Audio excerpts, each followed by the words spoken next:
ไปพี่น้องเอ้ยเนาะเปิดภาพมาก็เห็นกับบอลี่อยู่ทุ่งนาก็บรรยากาศมืดฟ้ามืดฝนพี่น้องเอ้ยคือสิตกแล้วทางน่ะบ่แม่นคือสิตกแล้วมันตกแล้วข่อยมาตามทางจินี่อยู่แถวบ่อหินกาว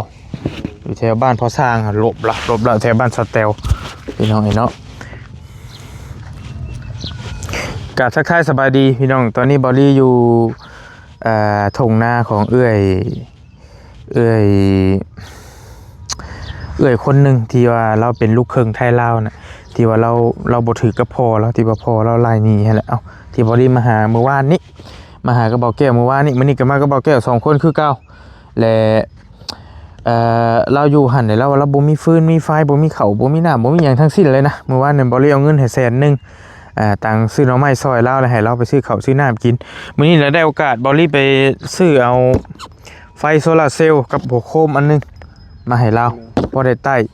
ว่าสิไปซื้อข้าวลูกค้าห้านข้าวก็หลายต่อคิวกันพลก็ตกแน่ทีนี้ก็เลยย่าเดี๋ยวสิเอานี่มาให้เรามาติดตั้งให้เราแล้วก็สิเอาเงินให้เราสักเล็กสักน้อยพอได้ไปซื้อข้าวกินก่อนเพราะว่าเราเองก็อยู่คนเดียวแล้วกินกับโบซิสบ่เปลืองปานใดดอกนะแต่ว่าเอาตัวนี้ก่อนเนาะตัวสำคัญนี่ก็ตัวแสงสว่างพี่น้องเนาะ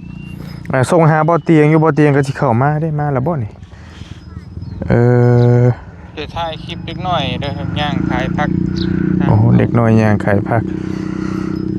โดยโอเคมีแต่ข่อยกำลังสิถ่ายคลิปอยู่กับเบาแก้วแหละเจ้ามาแหละ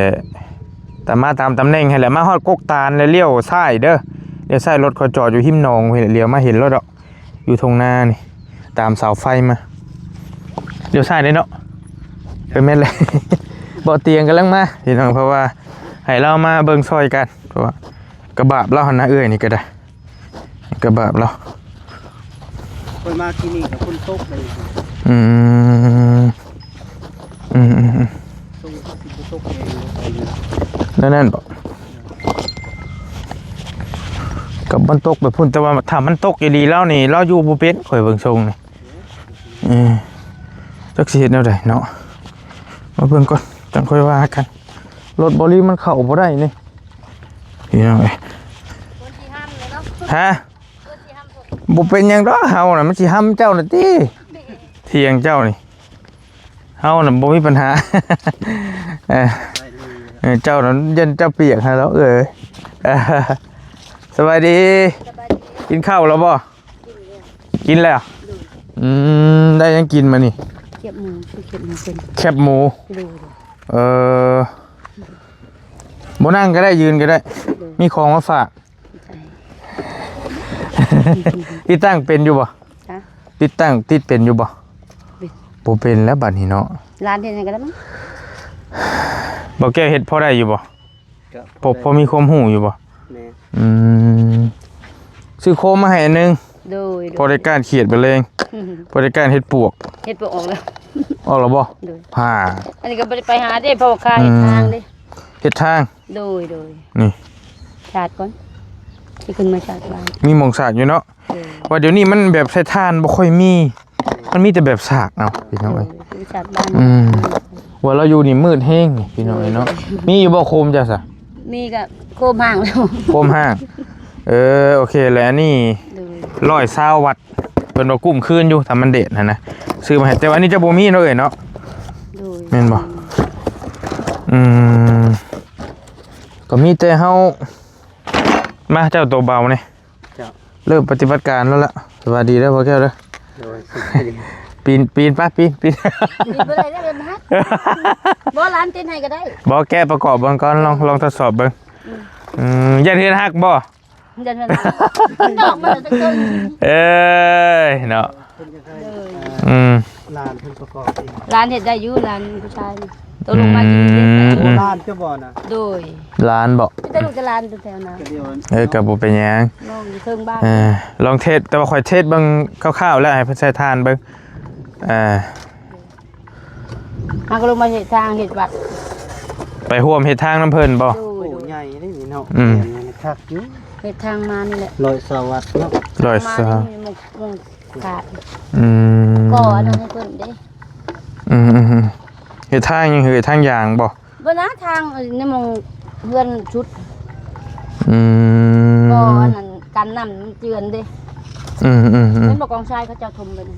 กองดิน เบิ่งขออนุญาตเด้อ โดย ไม่กินข้าวกับหยังก่อนจะบอกกินนี่ กินเขียบหมู กินข้าวกับเขียบหมู โดยเงินที่น้องให้มาเมื่อวานน่ะ เงินที่เฮาให้ว่านี้ โดยไปซื้อชูพอกินน้องกิน โอเคนี่เอามันก็ต้องแปะไว้อยู่ระหว่างนี้ โดย ระหว่างหลังคานี่มันแด ขุ ด ดไม้ก็ได้ มันจะแดดฮะ ขุดไม้ใส่เลย คุณไม่ใช่บ่ โดย อืม มีฮะมันสิบ่ แล้วแต่เจ้าที่สะดวกไหมตัวใด เราแปะชนิดก็ได้ โดย มันบ่เป็นต้องขุดไหมก็ได้แม่นหลังคา นี่ได้ใส่ ก็ นี่ ได้ บ่ อยู่ ใส่นี่บ่ เออ แปะนี่ก็ได้มันเป็นแผ่นซื่อๆเลย เบาๆนึง แม่นเอาปะถึงก็ได้ จะปีนได้บ่ผู้เดียวเจ้าโตดนิดหน่อยหนึงแล้วแถวนั้นก็ได้ มา ลองดูว่าแกดึกไป ขึ้นบ่ได้แล้วมันดอกไปเลยตก ไปแปะไว้แถวนั้นแหละคล้องไว้แถวนั้นแหละเกยเกย ได้บ่ ก็ได้นะ ได้ นี่ก็ห้อยนี่ก็ได้เนาะ แต่ว่ามันก็สิ เน็ดแม่มึง มันสิบ่ปิวบ่เนาะเฮ้ย บ่ปิ้ว เห็นว่าก็ได้ นี่ก็ใส่นี่เนาะ จะบ่เป็นหยังเฮ็ดไฟอันนั้นไว้แล้วก็บ่แล้วเจ้าใช้ร้านไปเฮ็ดใหม่ให้ก็ได้ ลองมามีตะปูอยู่เด้ โดย อันนี้มันเข้าเสียบเข้าแล้วบ่ได้แล้วตะปูโดย รีโมทอยู่ไส นี่ดิ ลองเช็ดเบิ่ง เฮ็ด เซิร์ฟโอ้ 1 2 ฮึบ เซ ครับบานี้เนาะ อันนี้มัน แรง ปิดตัวได้บัดนี้ บอกแล้วนี่บ่เคยใช้บ่เอ้ย บ่เคย ตัวนี้น่ะมันเขียนอ่อนนี่เปิดออกนี่ปิด โดย ออกนี่ปิ โอ้ อ่อนนี่เปิด โดย นี่ โดย นี่ออก เป็นภาษาอังกฤษเนาะเจ้าเนาะ กะหน่อยนึงอยู่ ก็บ่ได้หลายติ โอเค อันนี้ปิดเด้อ โดย ออก ตัวนั้นเปิดตัวถึงหั่น เด้อ โดยใส่หลาย ตัวนี้ขาของแผ่น ตัวนู้น แผ่นซาก ตัวถึงบ่ นั่นแหละ โดยเวลาจะประกอบใช่ และเปิดเต็มที่เลยแล้ว หุงอยู่แต่มื้อนี้ผัดมืดฝนพี่น้องมันบ่แดดช่ำนี่เห็นบ่ บาปเป็นพี่น้อง พอดีแหละมาเล่นกับพอได้มีเวลากินข้าว โดย แต่ว่า ลงให้ดีเด้อลงบ่ดีเด้อวะนี่ บอลลี่จะมาเบิ่งสภาพนี่ มันลุเลยเนาะ มันสิฮักเลย เบิ่งแล้ว พี่น้อง โอ้ยยันพาหก บ่เป็นหยังดอก ก็ได้อยู่เพราะว่าเราเองแกะตัวนี้น้อยนึงหั่นแหละเราอยู่หลายฟ้าหลายปีมันก็สิบ่ไหวแหละ ถึงบ่เวลาจังใส่อันนั้นมันแคนไว้บ่ได้บ่ แกะเอา เนาะยันมันตกหั่นน่ะ ตากแดดเราบ่แกะออกติแผ่นมันก็ใหญ่เติบอยู่ คัก 3,900,000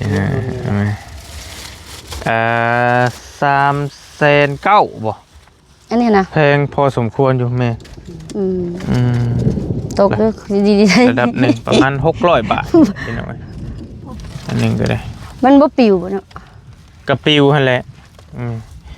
ใส่อันนั้นห้อยเอาบ่ได้บ่ห้อยนี่ ผิว บ่ปิวบ่เราว่า ไฟฟ้าก็ยังแปะไว้สิ เรา ไป ว่า ไว้ชื่อบ่ใส่ผ้ากัน เราว่าบ่ปิวก็บ่ปิวนํเพิ่น ตอนราคาเปิดก็ตกเปิด3 โอ้แนวมันแหละ ราคาเปิดแต่ว่าร่มธรรมดามันบ่ผิว กะ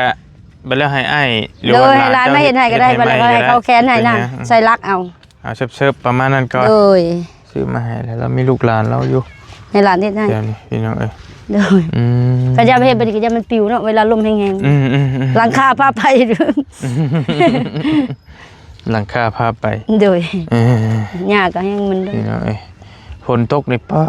โอ้ย อยากจะเบิ่งสภาพพุ่นมัน เบียกนึกสภาพเจ้าสิอยู่นั่นได้อันนี้ อยู่ได้เป็นชนแถวนี้ ตกแหง โดยอายเรายังน้องยังเหมือนว่ายันพุ่นห้ำที่น้องผู้บุรุษน้อยอ่ะสิ บ่ดอกว่าเป็นหยังดอกใกล้ๆนี่เปียกก็บ่มีปัญหามัน กะคุบ่แล้ว ลำบากยามฝนนี่แหละเนาะนี่ โด เนาะ ยอันนี้อยู่ได้แต่ช่วงแดด พี่น้องเอ้ยกระบะกระเบาะแล้วเจ้าอันนั้นก็ได้ไปก่อนถ่าก็ได้ว่าเป็นยังโอเคพาเฮามานี่นี่คือไฟมาให้ว่า โดย เห็นว่าบุบจมมาอยากได้ไฟ เอาไปเป็นย่างๆก่อน เฮามีแต่เสื้อผ้า เสื้อผ้าเจ้าก็ตากเปื้อนไว้นั่นนี่เลยติ โดย ตากเสื้อแล้ว ยังบ่ได้อันนั้นเด้กลับมากับชับปลามานี่บ่ได้จังซัก บ่มีงูอิหยังลอยมาบ่แถวนี้ บ่ ธรรมดาเนาะ โดยเมื่อวานบอกกันถึง3ตัวไปแล้ว ห่านจะบ่บอกเฮา ว่าสิว่าเพิ่นลืมไปตั้งน้ำเลยเด้ เจ้าว่าสิบอกเลขงูบ่ โดยบอกหลักหาแม่เอางูมาให้5ตัวเด้ เฮ้ย ขึ้นไปบอกบ้านเขา คนลุก ไปบอกเขายังถือเด้นี่ก็ธาตุนี่ธาตุพ่อเฒ่าได้น่ะ ฮะ ธาตุได้น่ะธาตุพ่อเฒ่าได้ คนตะกี้บ่ได้ เดี๋ยวแม่เอางูมาให้เจ้าหาโตว โดย เจ้าฝัน โดยเขาเลขคุยกับพันว่าเพิ่นเอามาให้เพิ่นอีตุนเพิ่นทุกข์ยากแล้วเพิ่นก็เลยเอามา เจ้าซื้ออยู่บ่ล่ะ ซื้อกับบ่เกิน1,000สิได้เงินไว้ซื้อข้าวกินอย่ามันบ่ออกเด้อย่าเงินบันตัวนึงเนาะ ซื้อบ่วานนี่ ถึก1,000 ถือ1,000 โดย ได้เท่าไหร่วะ1,000 90,000 90,000จะถึกเลข1,000 โดย แม่นนี่ลีออกราคาบ่วานนี่ โดย ฮ่า งูหาตัวแล้วไปเขาเจ้าว่างูหาตัวนี่แปลเอาเด้อว่ะพอดีป้าว่าโอ้ยพอดีมันจะออกราคาแหละว่ะคุยกันยังออกหาเด้พันนี่แม่เอาคุยมาให้หาตัวก็ออกราคาเพิ่นว่าเขาเจ้าก็แปลเอาเองเด้ นี่ว่าถึงว่าเรื่องบ้าเลขแล้วพี่น้อง โดยแต่ก็บ่ค่อยจักชื่อปานใดดอก ลิ้นลายกับพ่อปานนั้นแหละ เฮาก็บ่มีนี่ก็ซื้อกินซื้อข้าว เลขเฮ้ยเลขก็คือเลขนั่นแหละ น้อยก็พันแบบถ้าพันแม่นๆก็น้อยก็บอกเขาถ้าบ่พันก็เขาต้องบอกเพราะเพิ่นก็อยู่คือกันย้อนถาด อันนี้คือหมองแล้วอยู่พี่น้องเป็นอยู่ประจำเลยแหละ โดย แล้วก็ขาดแคลนหลายสิ่งหลายอย่างพอสมควรโอ้ฟ้าเหลือบฟ้าแมพ โน้ยาน จะได้โอ้เนาะ ย่านอันนี้ป้าไม่ ปิดโหมดไว้ก่อนปลาเก็บมันเหลือบ มากับบ้านติดต่อบ่ได้ดอกทีนี้ว่าบ่มีโทรศัพท์เทื่อบางเทื่อก็ไปหาแนวขายเนาะก็บ่ค่อยอยู่เราก็ไปขายแนวขาย ขณะบางที่เข้ามาบ่เห็นก็เป็นเจ้าเขาป้า โดย ไปหาแนวขาย โดยบ่ไปทางอื่นมีแต่หาแนวขาย ก็ดีแล้วดีแล้วมีบ่มื้อนี้ มันนี่ขึ้นไปเฮ็ดทาง บ่ได้ไปหามื้อนี้เนาะ โดยเฮ็ดทางกับแบกไม้เข้าวัดเด้เฮ็ดวัดน้ำเพิ่นอยู่ภูมิวัดป่าพุ่นวางลันช้างไปแบกไม้ขึ้นรถนำเขาเจ้าคันว่าบ่ได้นั่นเจ้าก็เข้าป่า โดย เข้าป่าไป โดยหาหน่อไม้ หาหน่อไม้หาเฮ็ดหาหอนคายนะแล้วก็ตาม โดยตามประชาบ้านนอก ตามชาวไร่ชาวหัวชาวสวนเฮานี่แหละ โดย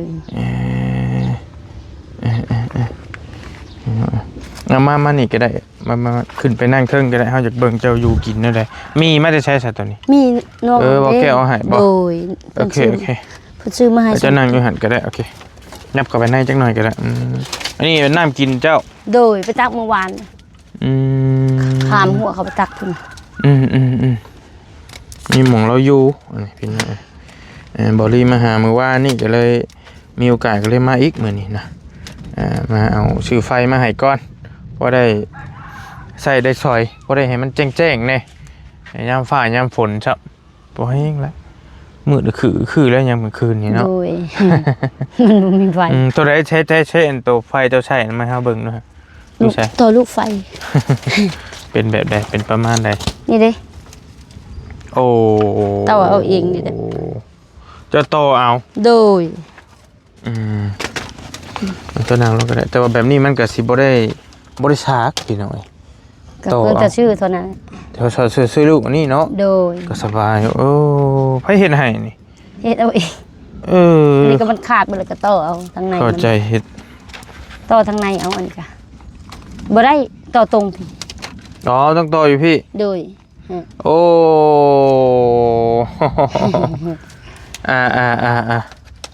โอเคอันที่เที่ยวมือสากมันก็สิบ่ไหว้เนาะ โดย ใส่ไปนี่ก็โอเคกว่า กันยากเวลาไปการนั้นกันนี่กันอื่นก็บ่ได้ไฟช็อตพอดีมันบ่รู้มาตรวจก็ใช่เป็นธรรมชาติตายเวลากินข้าวได้กินข้าวแล้วก็นอนได้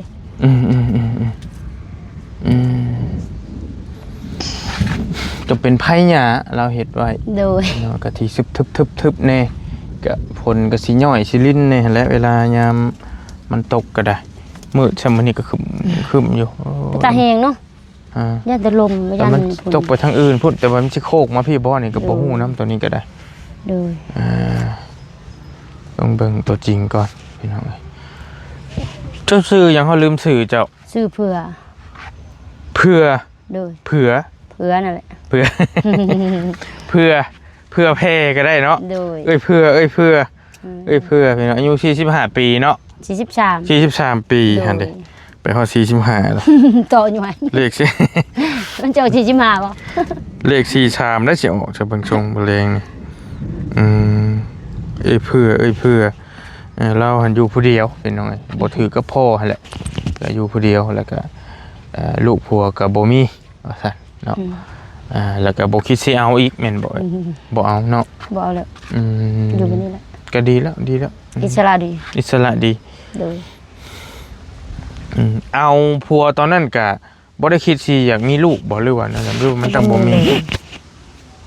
อยากได้อยู่ อยากได้อยู่แต่มันบ่มี มันเป็นน้ำห่างกายใช่ป่ะเนาะมันเป็น พี่น้องก็อีกคนอยู่กรุงเทพน่ะก็บ่ได้ก็อ้วนก็บ่ได้มันเป็นกรรมพันธุ์เนาะญาติพี่น้องแม่ป้าน่ะก็บ่ได้ลูกหั่น เป็นเมฆแดงไปเลย โดยป้าน้องนุ่งบ่ได้หมด โอ้สั่งว่าผู้ได้ผู้บ่ โดยร้านอยู่กรุงเทพก็ไปเฮ็ดอันนั้นเอาก็จังได้ลูก แต่ว่าเจ้าก็มีลูกมีหลานอยู่มีลูกน้ำหลานลูกหลานน้ำบ้านนี่ก็หลายอยู่แม่นบ่หลายคนอยู่ลูกหลานกับครอบครัวเขาเนาะเขาก็คือว่าอะไรลูกป้าลูกลุงก็เข้าใจอยู่ โดย เพิ่นก็อยู่ของเพิ่นเฮาก็อยู่ของเฮา โดยแต่ว่าคือซำนี้คือเจ้าเองนี่ก็ยังธรรมดาอยู่ยังแข็งแรงไปใส่มาใส่ก็สบายแต่ว่าพูดแล้วเฮา ปวดแต่หัวเข่านี่ไปไกลๆก็บ่ได้ดิ บ่ แผบด้วยเลยเห็นเมื่อวานไปตั้งน้ำก็มาแผบลงเลยปูหัวเข่า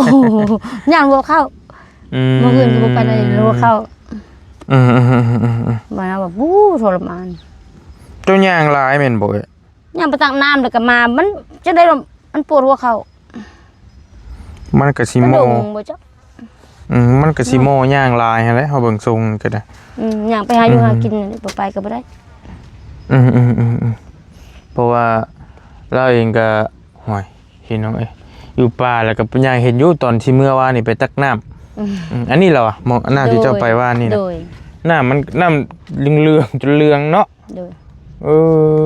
เบิ่งทางในก็บ่เหลือง มันเป็นนักขวดซื่อๆบ่ กระตุกเด้น้ำสาง โดยน้ำสางทางออกโดยกกไม้กัน น้ำธรรมชาติ โดยก็ไปตักนั่นเลย แต่ว่าคำนี้กระตุกใหม่ก็คือสิคล้ายกว่านี้เนี่ย โด เนาะ ย กระตุกมันอยากดำอะไร ล้างเอาน้ำใช้แล้วก็สลาว โดย ร้านมันลิ้นเดียว โดยกินเนาะ กินบ่มีละกิน เข้า50 โลนะครับเบิ่งได้เป็นเดือนปลาย2 เดือนบ่จัก ได้2 เดือนปลายไปแล้วมามื้อละถ้วยน้อยๆนี่นะนี่ถ้าลูกหลานบ่ลงมากินน้ำก็ อยู่ใช้ข้าวเจ้าตอนนี้ ซื้อข้าว3-4 โลมื้อเช้าดิ โอ้เงินเฮาให้ว่านี่บ่ โดย โลเท่าใดเพิ่นขายอยู่บ้าน ซื้อ50,000เมื่อวานมื้อเช้านี่มันไปซื้อน้ำเพิ่น คันว่าโล โลนึง 15โล 12ก็ซื้อตามห้านก็แพงอันนี้ซื้อบ้านนอกดิย่างก็ไปซื้อมื้อเช้าแล้วก็มาออกมาก็มาเฮ็ดทางเพิ่นได้4 โล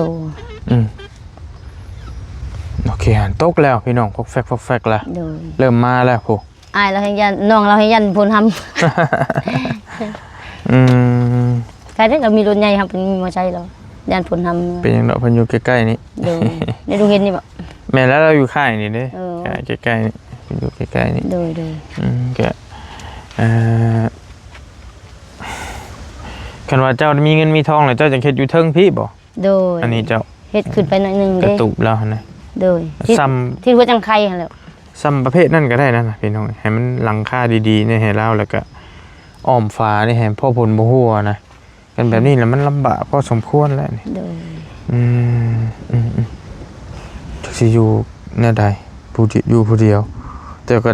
มีหยังก็ใช้ง่ายกินง่ายมีก็เป็นแก๊สนึงบ่เรามาให้ โดยเพิ่นซื้อ ได้หลายมื้อเติบซ้ำสิกิน ก็ลูกหลานก็ต้องให้ จากได้ลูกหลานมาเขาก็แบงเนาะก็บอกว่า เป็นคนบ่คิดที แบ่งลูกแบ่งหลานแบ่งพ่อ โอ้ ทั้งบ้านเลย ก็ไข่แหละพี่น้องจักฮอจะกินเท่านึงเอ้ย ห่อหนึงตอนเช้าห่อหนึงตอนเที่ยงห่อหนึง ม พอดีมื้อหนึงก็3มื้อ อืม เราทั้งเช้าทั้งแลงถ้ามาเข้าก็บ่ค่อยปานใดก็เก็บได้นานแต่ลูกหลานลงมาก็ให้อีก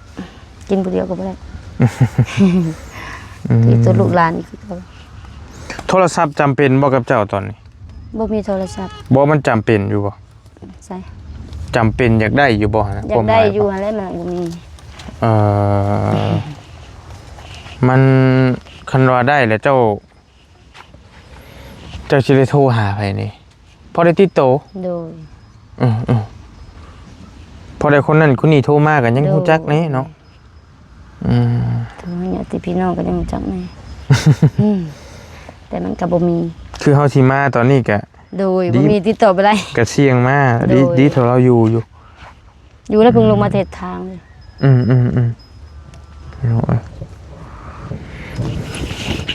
เป็นเขาเนาะ โดย เป็นเนื้ออยากน่ากินนั่นแหละ โดย ที่จะจำเป็นสำหรับเราตอนนี้พี่น้องเป็นเนื้ออยากน่ากินเป็นหลายอย่างนะหลายอย่างไฟนี่ก็โอเคแล้วพอได้ดอกนึงแต่ถามว่ามันสิกุ้มบ่ก็บ่ฮู้แล้วเบิ่งตัวจริงน้ำกัน เบิ่งแดดไปเลย มัน120ปลายวัดอยู่พี่น้อง120วัดเพิ่นก็ว่ากุ้มแล้วถ้ามีแดดก็ได้อยู่ถ้าบ่มีแดดก็ใส่โคมเท่าหยังหั้นแหล้ว โด ไป ยใช้โคมโซ ถ้ามือใดมันมืดพ้นก็ใส่โคม แล้วนี่เป็นลูกครึ่งนะเป็นลูกครึ่งไทยลาวพี่น้องอยู่อำเภอคำชะอีจังหวัดเนาะบ้านหยังก็จังหวัดวานนี่ อยู่แถวหนองตูนนตูมนี่เด้ โนนตูม โดย อืม แถวหนองไผ่ละบ้านพ่อ เจ้าเกิดอยู่พี่ เกิดอยู่พี่ เจ้าเกิดอยู่พี่เนาะ โดย แล้วไปเฮ็ดได้ขออนุญาตคือได้แฟนคนไทยคือได้ผัวคนไทยแต่ก่อนจะไปอยู่ ไปเฮ็ดไปอยู่บ้านพ่อเด้ไปอยู่นำแม่คุณเด้ อยู่นำแม่คุณก็คืออยู่นำแม่เฒ่า ภาษาบ้านเฮา แม่ของพ่อ โดย แต่เพิ่นเสียไปแล้วเดี๋ยวนี้เนาะ เสียไป ไปแล้ว ก็เลยมาเพก โดยเคยไปอยู่พุ่นแหละแต่ก็หลายปีก่อนบ่เอ้ย โดย คุมื้อนี้เอ้ยก็บ่ได้ไปไม่ใช่ชีวิตอยู่บ้านนี่เลย โดย เป็นคนลาวเฮาปกตินี้ โดย มีปึ้มอีหยังคักแน่เนาะ โดย สำนกครัวอีหยังคักแน่ โดย อยู่บ้าน อันนี้พี่น้องอยู่บ้านใกล้ๆนี่แหละใกล้ๆค่ายดงเห็นนี่แหละก็มีทางเบาแก้วเพิ่นส่งหาเพิ่นบอกว่ามีอ้ายคนหนึงเพิ่นให้มาซอยเอื้อยแล้วเจ้าฮู้บ่คือไผ อาไทย คนในค่ายคือกันกับอันบ่ คนในบ้านนี้ โดย เพิ่นฮู้จักเจ้า พี่อ้าย พี่อ้ายเจ้า โดย อืม เพิ่นอยู่ในค่ายเพิ่นมาเอาเมียอยู่นี่เด้เอาลูกป้าเด้เพิ่นก็เลยอีตนเพิ่นก็เลยแนะนำมาป้าขอบใจเพิ่น โดยได้ยินเพิ่นว่าเพิ่นบอกแก้วว่าเพิ่นไปบอกว่า โดย พอ เพิ่น ซอย อีตนแบบนี้แหละฝนตกแล้วก็บ่ได้บีบงอยู่มึงเสาเพิ่นก็เลยบอกแนะนำมา พอซอยหยังเราได้ก็ไปซอยแน่ว่าซั่นนะก็นี่แหละเฮาก็ได้ซ้ำซอยได้ โดย พอดีมีเงินของผู้ใหญ่ใจดีเพิ่นฝากไว้ โดย ในรอบก่อนเพิ่นว่าอยากซอยไผก็ซอยแล้วแต่นะแต่มันก็สิเบิดแล้วแหละเงินก็เลยแบ่งมาซื้อให้เจ้า โดย พอได้ใช้พอได้สว่างสวยก่อน โดย แม่เจ้าเป็นหยังเสีย ก็บ่ฮู้ช่วงนั้นยังอยู่น้ำยายอยู่ เจ้ายังอยู่ไทยพวก โดยกลับมาก็พอดีเพิ่นหมดแล้วก็มาบ่ทัน เฒ่าเติบบ่เราก็ได้ อายุ30นะ อุ๊ย ช่วงเพิ่นเสีย โอ้ก็แสดงว่าเราเสียแต่หดโดนแล้วนี่ โด เนาะ ยหลายปีแล้ว แต่ว่าพ่ออายุยืนเนาะ โดย พ่อจะ สม ว่า ควร กลัวเลยประมาณ80ฮอดมั้งว่า พ่อเจ้านี่ได้ โดย อืมหน่อยนักได้พี่น้องคนในค่ายบ่เป็นคนในค่ายจะบอกคนในค่ายเลยคนรุ่นก่อนสี่อายุยืนสี่นี่ปานนี่ฮะนะแต่ว่าอันนี้ก็ถือว่าโอเคเพิ่นอายุยืนคือพอเฒ่าบรีกับคนคือบรีว่าล่ะคนฟังพุ่นแต่ว่าเพิ่นก็ไปแล้วเพิ่นก็บ่อยู่แล้วมันก็คนข่าวแต่ก่อนก็เริ่มล่นไปแหละเหลือแต่คนรุ่นใหม่เฮาล่ะว่านี่ก็พออยู่เนาะอยู่นี่ก็ได้ โดย ธรรมดา โดย มีแต่ มันอยู่นานแล้วมันบ่ขึ้นยันหยังดอกมันก็หุงมันอภัยเขาช่องมาก็เดี๋ยวเห็นหมด มีแต่คันว่ามีข้าวกิน มีเงินพอติดโตเนี่ยก็อยู่ได้สบายเนาะ โดย มีข้าวมีน้ำกินมีฟืนมีไฟ ก็บ่ได้ค่อยไปหาเช้ามีข้าวกินค่ะบ่ค่อยได้ลงเงินไปหาเท่าไหร่ เจ้าก็ดิ้นรนแบบนี้ผู้เดียวเจ้าแต่ โดย แต่เท่าไรปีแล้ว โดย หาหน่อไม้ได้ก็ย่างไป โดย ลงเห็นพุ่นละติ โดยบ่มีรถมีลากก็ย่างไปแต่ มีรถถีบดีๆเห็นเราจะคันหนึงก็จะบ่ใครไปจักเนาะ ที่บ่เป็นที่ ที่บ่เป็นอีกรถจักรขับเป็นบ่รถจักร ก็เป็น เอ้า ที่รถที่บ่เป็น รถถีบบ่เป็น โดย รถจักรบ่ขับได้อยู่รถจักรติ ได้ เออเห็น รถ แล้ว ที่บ่เป็นจะมันพาลมหาดของร้านยังลม อืมพอได้ให้เราขี่ไปรถจักรมือสองมือหยังก็ใครอยู่เนาะพอได้ให้เจ้าขี่ไป โดย ขายน้ำหมอกน้ำไม้อยู่นี่พี่น้องเอ้ยไปสะดวกสบายเคยมีรถจักรบอกคือขับรถจักรเป็น ครับมาแต่บ้านพ่อนี่ร้านฮัดให้จะเป็นเลย อืม กลับมาบ้านก็บ่มีดอกทุกข์ทุกข์เฮ็ดนี่แหละ เดยเอานั่นแล้วอยู่ดีมีแห้งเด้อเด้อเฮาก็สิไปป้าก่อนบัดนี้มีแต่ให้เจ้าหั่นแล้วเพราะว่าเบิดก่อนให้เจ้าเพิ่นเขาสิเอาเงินไว้ให้ไว้ซื้อข้าวกินเด้อเอาเงินไว้ให้อีก100,000เด้อเด้อเป็นเงินของเอ้ยใหญ่ใจดีเพิ่นฝากไว้นำเฮาเพิ่นอยู่ทางต่างประเทศอยู่มีแต่ฝากเจ้าขอบใจเพิ่นแน่เพิ่นเบิ่ ขอบ งอยู่ ใจหลายๆเด้อผู้บัญชาดี โดย มันจังว่า ได้แล้วบ่เป็นหยังเฮ็ดแต่ไว้ซื้อข้าวกินผู้เดียวเจ้า ขอบใจหลาย ผลก็ลงเม็ดแล้ว ๆโดย พี่น้องเรียบร้อยเลยโอ้ที่เธอมาเอานี่มาให้เฮาบัดนี้ไปปะเจ้าก่อนเด้ออยู่ดีมีเฮงเด้อเจ้าลิ้นแล้วตกแล้วพี่น้องเอ้ยเอาหัวก็เข้าสวนบัดนี้เอ้าท่านได้บ่ได้มีหัวบ่ผู้เขามากินมันแล้ว